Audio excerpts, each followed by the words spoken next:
23 April 2025, pagi. Dalam rekaman video yang beredar di grup WhatsApp Teropong Kota Makassar, tampak motor tersebut terbakar dengan kobaran api yang menyala. Sejumlah pengunjung dan petugas SPBU dibuat panik akibat kebakaran motor tersebut. Pak, kita tunjuk Pak, yang mana? Petugas SPBU pun sigap menyemprotkan alat pemadam api ringan, APAR, ke titik api.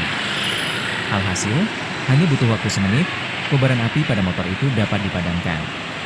Supervisor SPBU Kalasapan, Supardi Ali yang ditemui di lokasi mengatakan, kejadian bermula saat motor jenis Thunder baru saja usai melakukan pengisian BBM.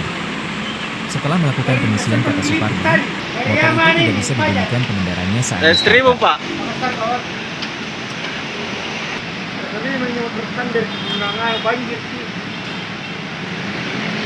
Aspal juga sempat terbakar. Oh iya, karena tumpahan tadi Pak. Minyak, jadi apinya lebih besar. Kalau motornya sekarang Pak? Sudah diambil punyanya Pak. Punyanya enggak luka sih Pak. Pak, bagaimana kejadiannya nih yang motor terbakar tadi Pak? Ya, tadi kejadiannya itu dari sana. Itu di starter.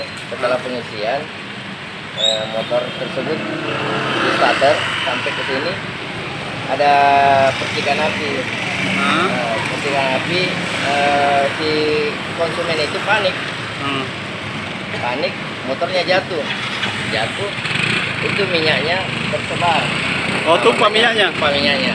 Nah, makanya apinya lebih besar. Nah, lama kemudian kami dari pihak SPBU terutama operator yang baju merah itu langsung menindaki dan memadamkan api.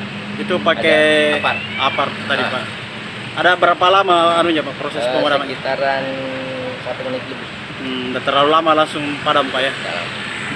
Kalau cuman yang bikin lama itu karena kan ada minyak yang ceceran bensin ya? Ceceran bensin tadi. Atas cerita itu Pak, apa terganggu aktivitas SPBU? Ya. Ada sedikit terganggu, makanya saya evakuasi semua konsumen. Sempat baru lanjut lagi. Dinetralkan dulu? Iya, evakuasi dinetralkan dulu. Kalau itu motor jenis apa memang Pak? Thunder. Oh, Thunder.